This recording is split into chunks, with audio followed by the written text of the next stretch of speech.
is going on, squad? Welcome to the world's greatest, most amazingest fitness podcast in the history of the world, the Make Fit Happen podcast. I'm your co-host, Jupe Jupington, born Manina, and joining me as always is Kim Am Amanda. I left Earth for aliens, Kim.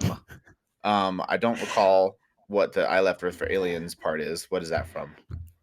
Oh, it's not from anything particularly. I just would like to establish that when you fly a plane, do you leave Earth? I just want to know. Yes, you leave. Wait, what? Do you leave Earth? When you fly a plane, do you leave Earth, the planet? No, because you're still in the atmosphere. Okay, thank you. I'm just establishing this for someone that listens to our podcast, and I just want them to know that you do not leave Earth. You do not leave and Earth. I'm glad that someone else agrees with me. Correct. If you are still in Earth's gravitational pull, you are. I mean, you have not left the planet. So, because by that logic, whenever you jump, you've left Earth. Correct. At that point, you're just talking about a matter of distance. If the plane was to stop doing what it was doing, you would fall to the Earth, just like you would if you were jumping. Jupe, you're fucking brilliant. This is why I love you.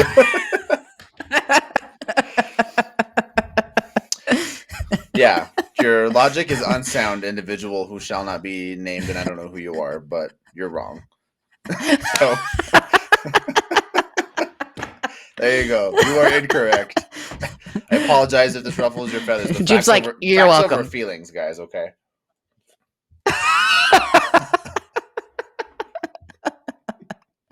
Yes.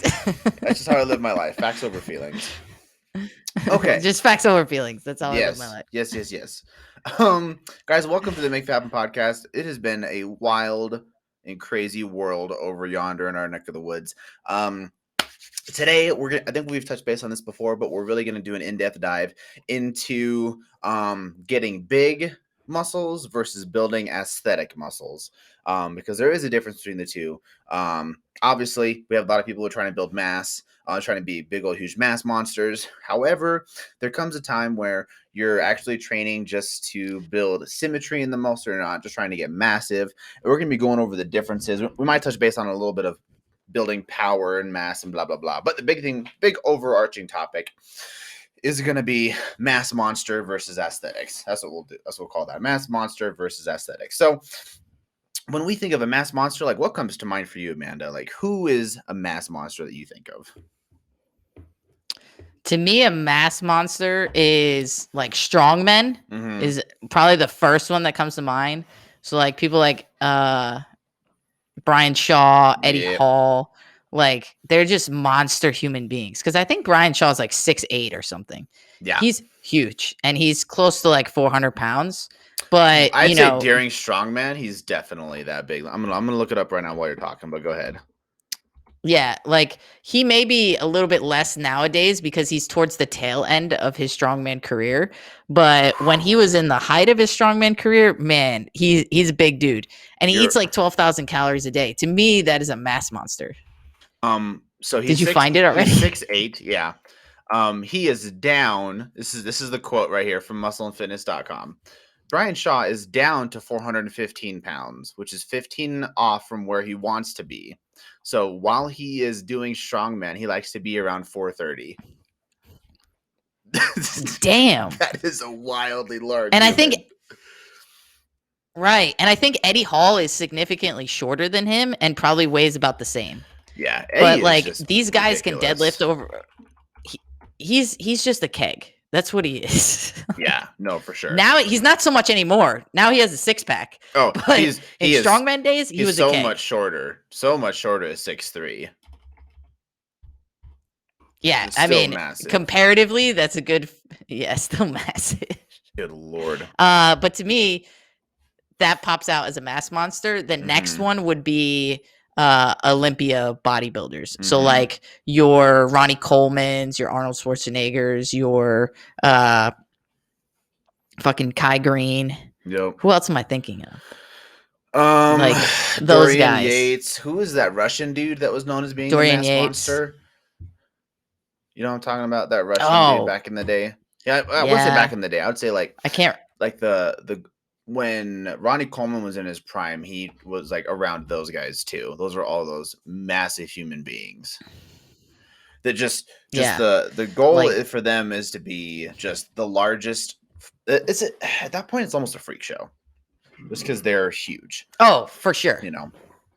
So For sure. And I think Ronnie Coleman kind of started that phase of like the freakish mm, looking bodies. yep, definitely. Because You know what I from mean? what I remember, even still, it was still slightly more aesthetic than like right whenever Ronnie Coleman started to win.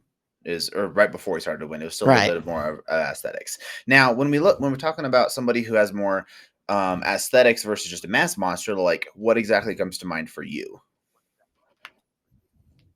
So for me, the perfect aesthetic body for a male is Frank Zane. And he's like a Yep. much older bodybuilder, and Mhm. they kind of created the classic division because of him. Yep. That his body figure is like the role model for the classic division. Yep. Another thing that pops out to me as aesthetic is like people that do a lot of calisthenics, people that walk around just naturally at probably like sub 8% body fat. To Mhm. me, that is someone that's usually pretty aesthetic. So you can see every little shred of muscle, you can see all the striations in the muscle, Right. you see a lot of vascularity. They may not be that big of a human being, Mhm. and they may not be that tall, or they may not weigh that much, but there is no doubt in your mind that you could see every ripple of their muscles. Yep. So to you, you're like, damn, that guy's lean. Like that's Yep. the first thought you have when you see someone that looks like that. Definitely. And I think that I hate to say this, but the person that kind of brought the aesthetics back into mainstream was that dude named Z's. Do you remember him? ZYZZ? I was just about to say that, yeah. And Like Z's, and yeah. I don't know how to say his real Jeff name, Side but, you know. would be another one that would kind of brought it back. And Mhm. I hate to even talk about I don't like to talk about people that, in my opinion, are not great role models, because I don't want people to go look them up and be like, oh my god, that's so cool. Mhm. But Z's was not a good role model. Like, he died of a cocaine Nah. overdose. The whole reason Mhm. why Z's wanted, and that's just so you guys know, it's literally his name is ZYZZ. I don't even know what his real name is, but that's what he's labeled as. Right. But that's like the start of the fuck boy, where he literally just trained just to. It's so true. It is. It's because him and Jeff Side both trained just to get chicks, and that's all that they did. They just wanted to have sex with every single girl they could at every single like rave show and all that other stuff. So, but they did have crazy aesthetic physiques. So, Mhm. with that being said, what I already know the answer to this, but which one do you prefer in a man or / in training style? Like if you were to choose one, like which one do you think is healthier to achieve? So if you're asking, I'll answer two ways. So if you're asking me which do I find more attractive, Mhm. I would say it's the guy that has like is more built like a strongman or built like, you know, a power lifter. I don't think the Olympia bodybuilders, to me personally, are aesthetically pleasing in my eye. They're not Mhm. attractive to me. But a guy that's like kind of bigger, kind of more macho-ish, and more Mhm. like kind of like almost like lumberjack looking is like the best way I can describe it. Yeah, like I think that's way more you can attractive to tell me. by their physique that they're strong, but they don't necessarily have Right. those like obviously strongman is A six pack. yeah, obviously strongman is the end of that spectrum that we're talking about, where you can tell they're strong just because they're a Right. massive gigantic human being. But just the person that you can tell is strong just because of how they hold themselves, how their physique is, right? Right. Okay. Like that, because to me, I don't think it's super attractive if you're sub 8% body fat all the time.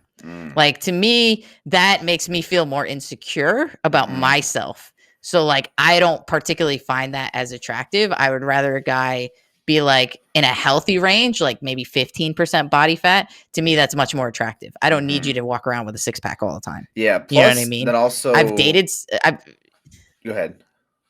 I was about to say I've dated people that are like sub 10% body fat, and it's just like their lifestyle is also really hard to Mhm. coexist with like your lifestyle, Stay especially out- when you're dating, Stay out of because my sandwich. they're always dieting. Now, Yeah, they're that's super literally what I was about possessive to of their say. food. Yeah. Uh, they don't want to go out to eat with you.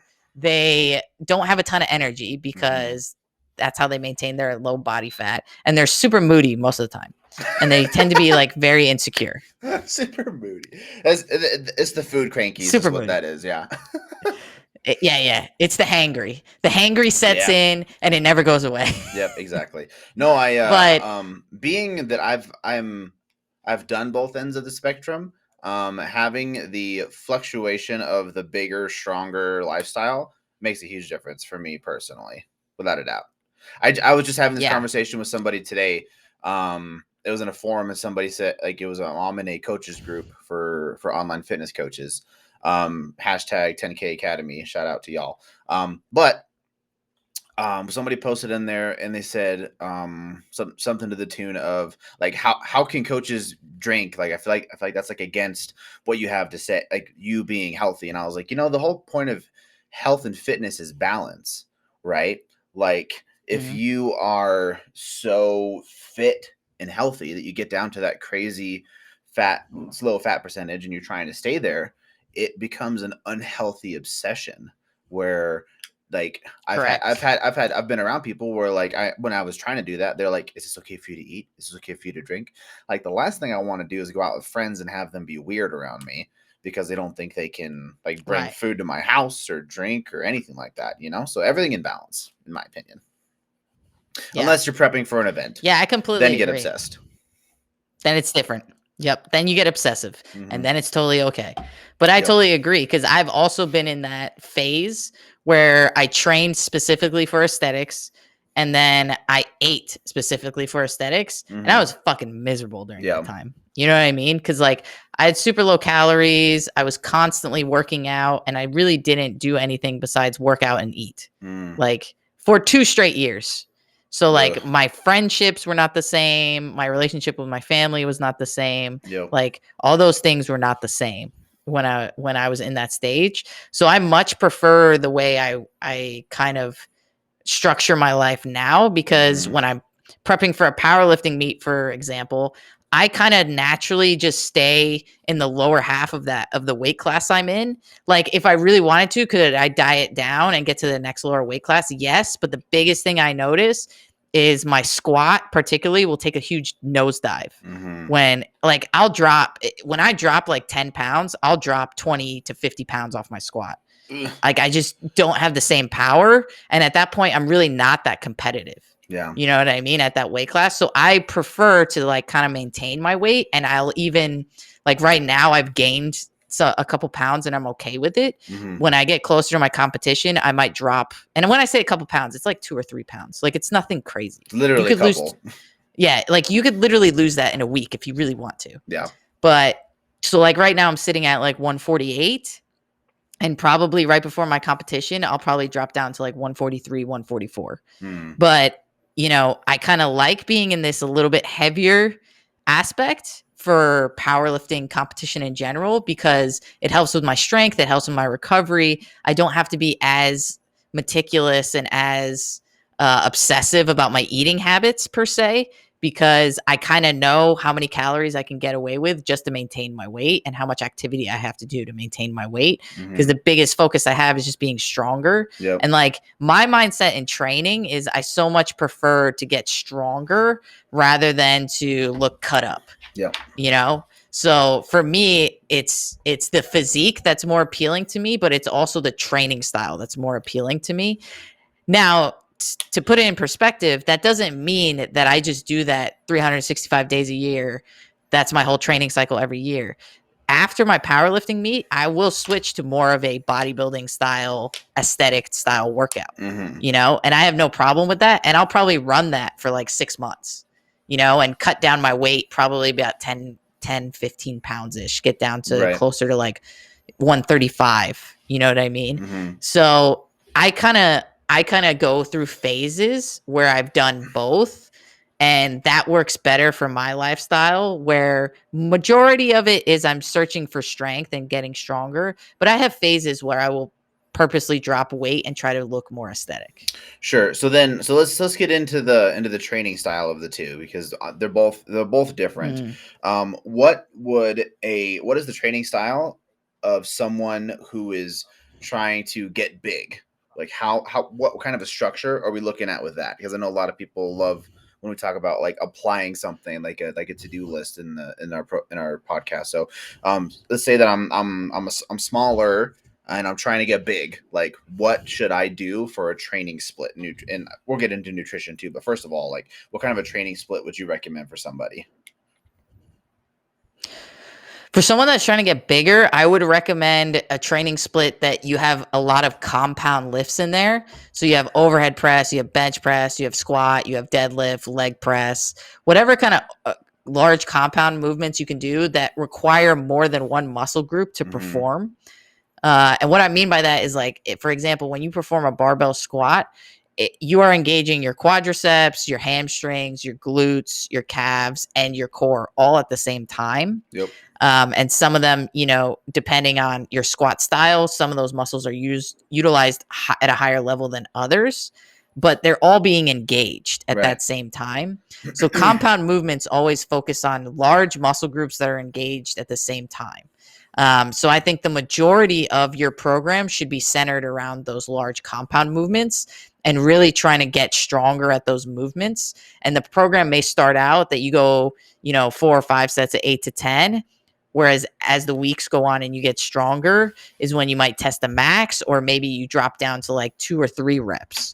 And because of that's the focus of the training style, your rest periods are much longer in those type of workouts. So instead of like 1 minute or 45-second rest periods, you may have anywhere from 2 to 5 minute rest periods for those large muscle groups and those compound movements. Because you're focused if you have more of the heavy weights, right? Is really the biggest thing when you're trying to get big and get strong. You really want to like test your CNS and really push the heavyweights as much as you can. Yeah. So the intensity of your workouts are more focused on the strength and the power aspect of lifting. So you're really focused on power and size and strength. You don't do a ton of cardio, to be honest, because it's not necessary for your goals. And you're probably lifting 4 to 5 days a week still, I would say. And your lifting sessions are anywhere from probably 45 minutes to an hour. Okay. If you have a pretty heavy leg day, it might be an hour and 5 minutes or an hour and 10 minutes, something around there. But they're not necessarily super long and they don't have a ton of volume. And what I mean is like you may have 4 sets of 5 on a certain exercise, and then the exercise is like 4 sets of 8.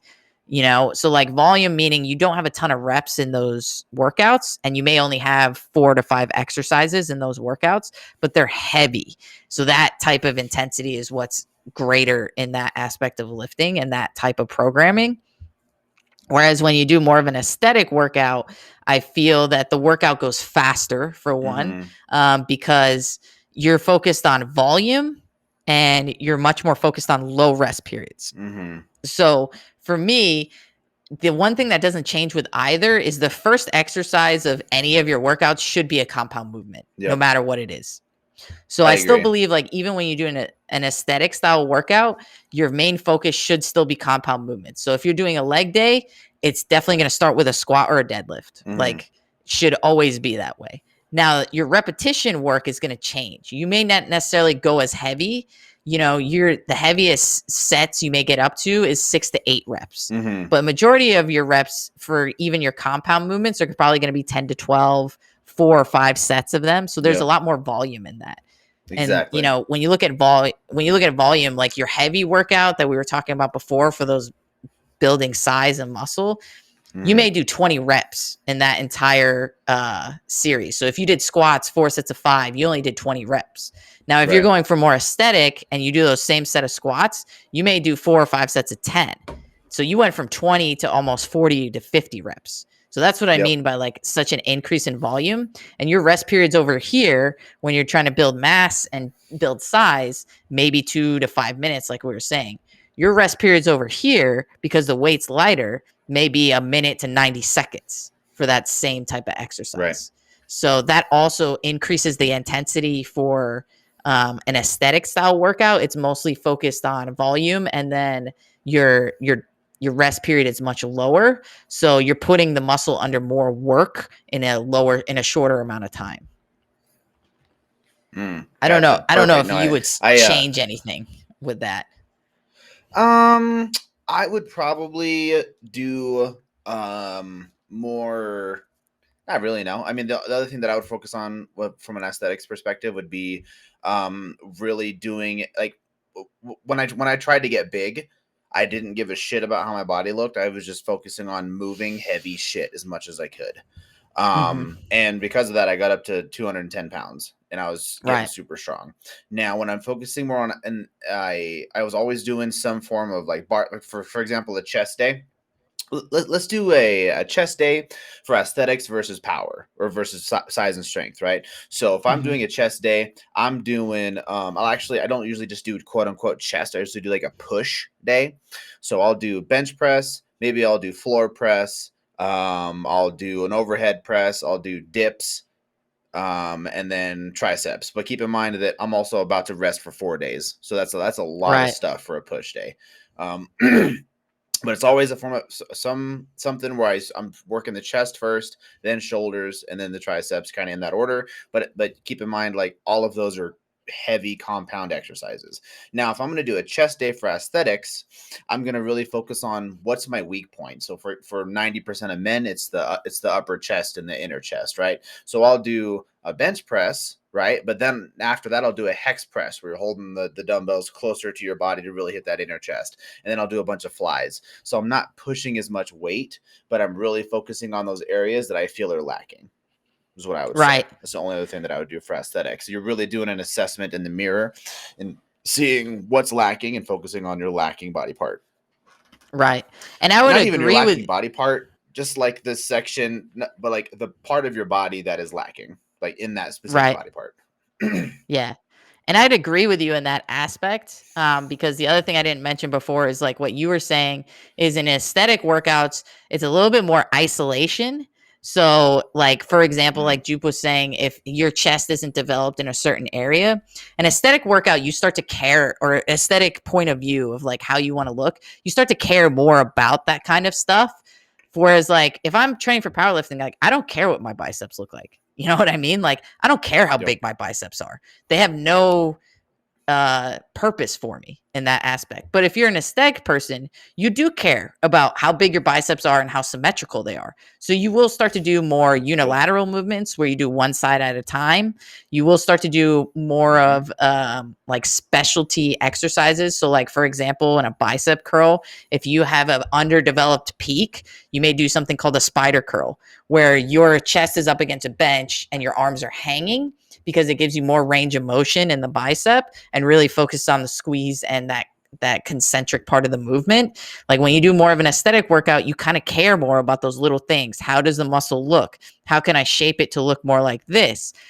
Am I Yep. symmetrical or am I kind of lopsided where one leg is bigger than the other, one arm is bigger than the other? You know, and in more of a aesthetic workout, you will do more unilateral movements where you try to balance yourself out so you look more symmetrical. Yep. In a power style workout or a workout for size, you may not necessarily care about being symmetrical. You care more about how much can I lift or how big can I get. I don't really care if like my left bicep is a quarter of an inch, bigger than my right bicep. I just want them to be big in general. Exactly. And the other thing that the part that the thing that I see a lot on social media is I see a lot of people that like sometimes I would say the aesthetic part of fitness is where lots of people get confused and they get really kind of like I don't know where to go because you'll Right. see all the fitness gurus online and that's like I was talking about like hey, do you have a peak that's not coming through? Here's all these exercises to hit the peak of your bicep only, and that's really where like you can get lost in fitness land Yeah. on social media, because there's just so many different things to do, and that's where it can really become overwhelming, I think.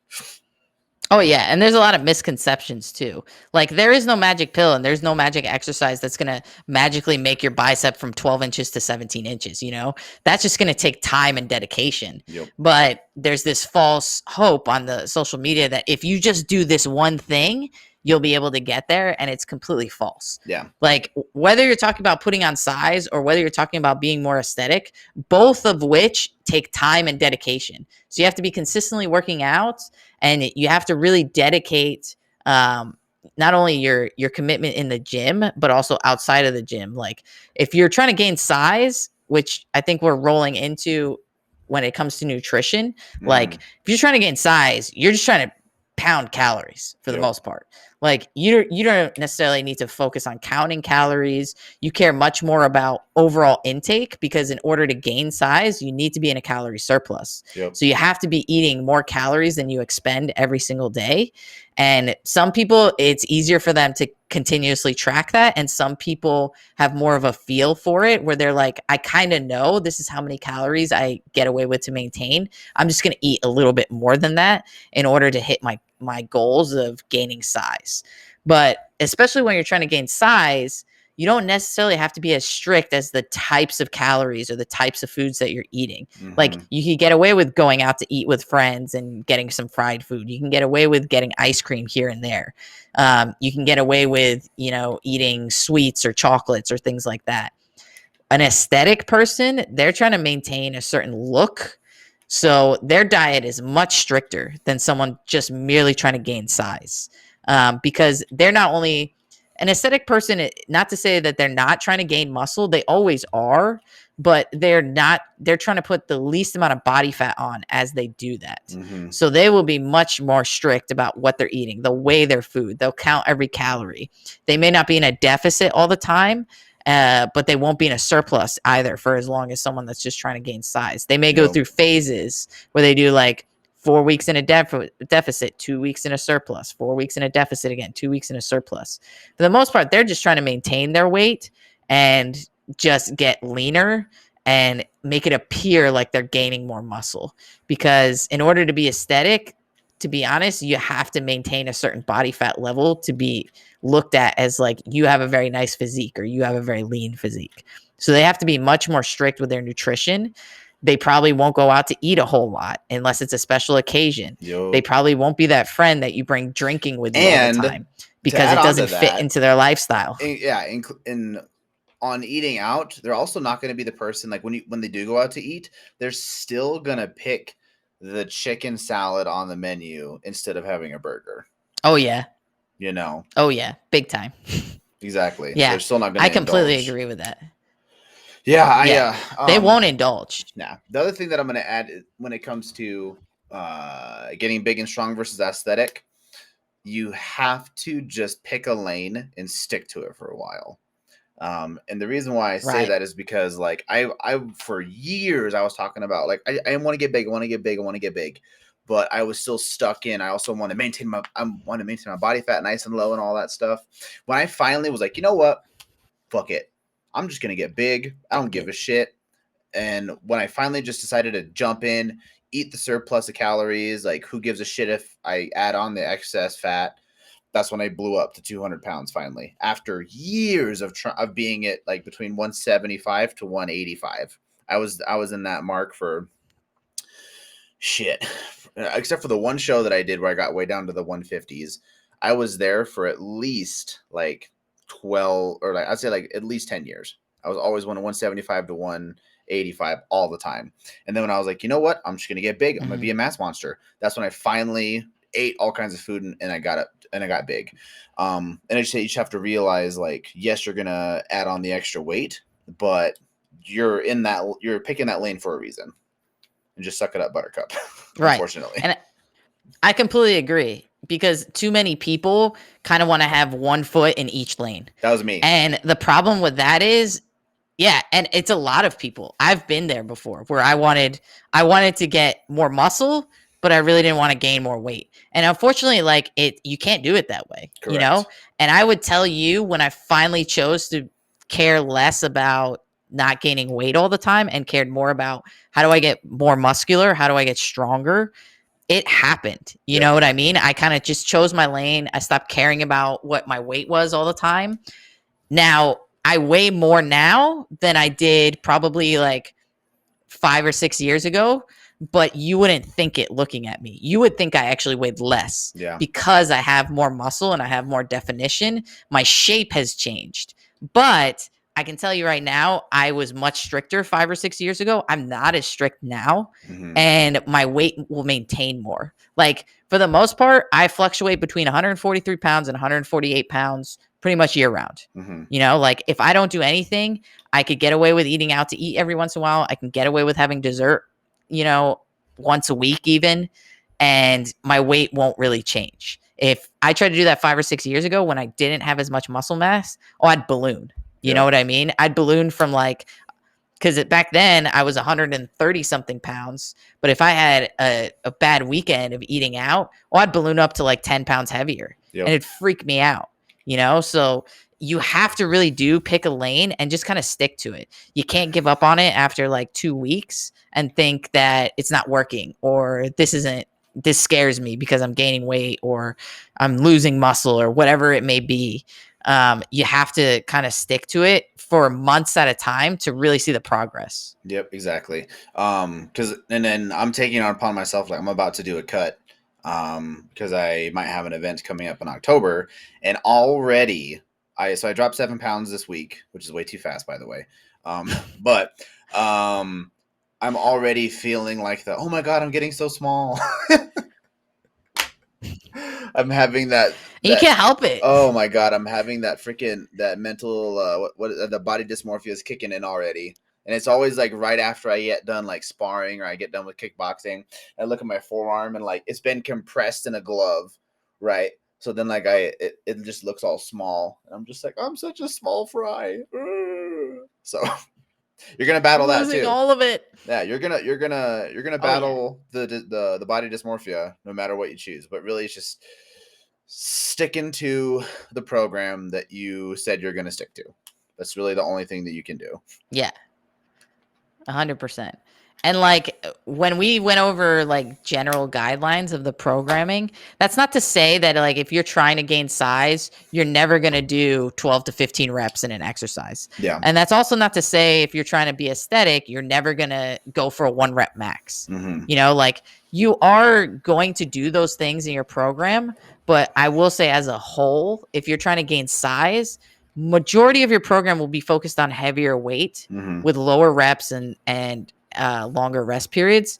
And then on the flip side, with aesthetic workouts, your workouts will be focused more on higher volume. So more reps, lower rest periods in terms of time frame, and then, you know, not as heavy weight.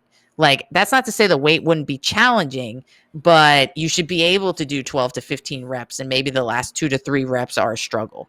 Whereas, like, when you're lifting for heavier weight, you should be able to do maybe 1 to 4 of those reps, and then you might hit failure on 5 reps or 6 reps. Like, that's really the difference in the programming and how long you're lifting heavier versus how long you're kind of going for volume. Yeah. You know what I mean? Definitely. So, and that's not to say that you can't switch between the two. You may do like 6 months to 8 months where you go really heavy, and then you may want to cut down your weight. So you go more of an aesthetic approach and follow a workout that's like lighter reps, lower rest periods. And then it's the same thing. Like if you're first starting out in lifting, you don't have the knowledge to go super heavy for the most part, I think. I agree. That's 100%. When a lot of people hurt themselves. That's why. That's when a lot of people hurt themselves. Has so many issues is because I've been lifting for a while, and I still am struggling with a snatch and a clean, just because it's such an intricate thing. And you expect to go do a 1 rep max on a snatch within 60 days of being at a CrossFit gym? No, you're gonna fuck yourself up. Yeah, you're gonna seriously hurt yourself. So don't do it. And especially on things like Olympic lifts. Yeah, they take a ton of technique, and they're in the Olympics for a reason, because if you watch them perform it, they make it look like butter and they make it look like easy. You don't understand the amount of years they have spent perfecting that technique at much lower weights. And it wasn't until they had the technique down did they start adding more weight and get progressively stronger at those lifts. Exactly. So to me, it's the same thing with like powerlifting or strongman or any type of big human being that you look at that's like you would consider a mass monster or someone that's just trying to gain size. They did not get that way without at least some type of focus on their technique, where they were in the other category, where they were going for the 12 to 15 reps, but really focused on their technique for those lower weights. So that way, when they got to the heavier weights, they already had the muscle memory and that mind muscle connection to know, like, okay, this is the proper way to do things to make sure not only I hurt myself, but make sure it's efficient and I can actually get stronger at these lifts if I perform them the correct way. Yep, exactly.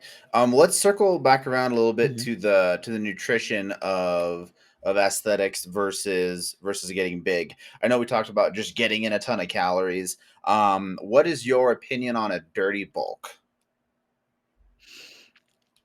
So I think it depends on the person. Okay. I think if you naturally do have a very fast metabolism, you can kind of get away with a dirty bulk because to gain size in general, those type of people may need to eat anywhere from 4,000 to 6 or 7,000 calories a day Hmm. just to gain weight.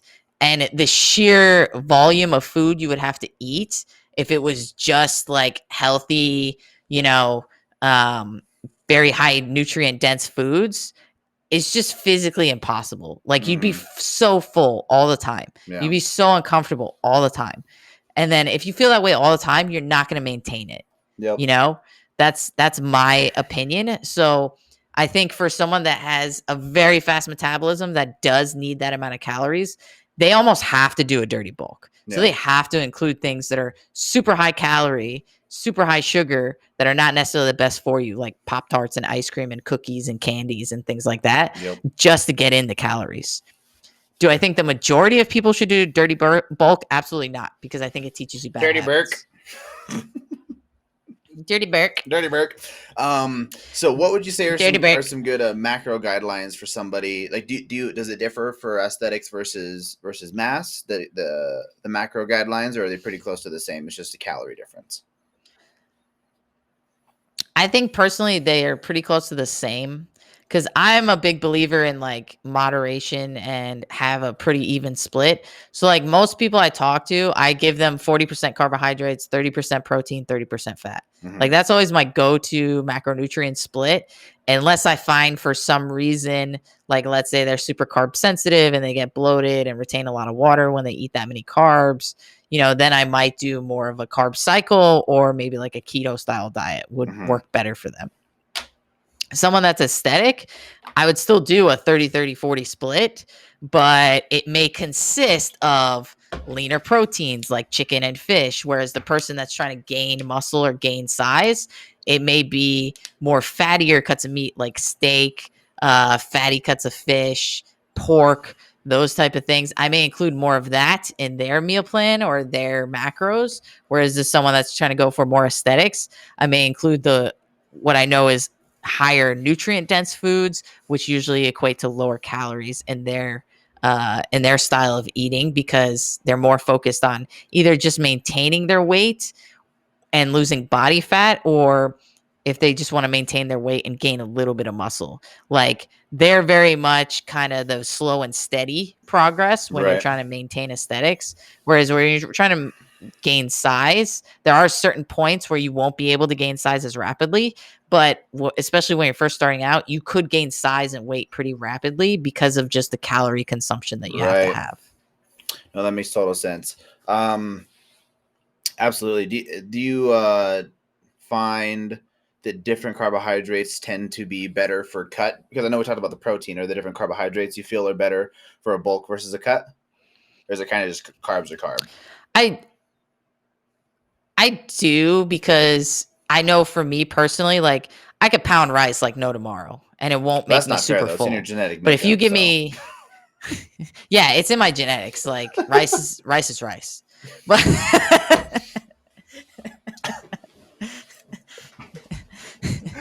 Joseph, you know why I married your mother?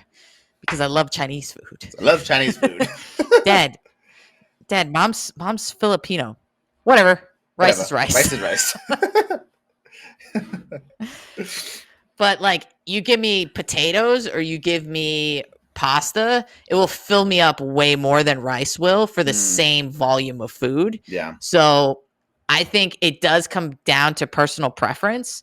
But for the most part, I would say if you're trying to gain size, Usually like a lot of rice, not so much a lot of oatmeal, not a whole lot of high fiber foods go down better for someone that's trying to gain a lot of size because you can digest those carbs quickly. Yep. They give you a lot of calories, and it doesn't give you indigestion issues, which prevent you from eating more food later on in the day or even in the week.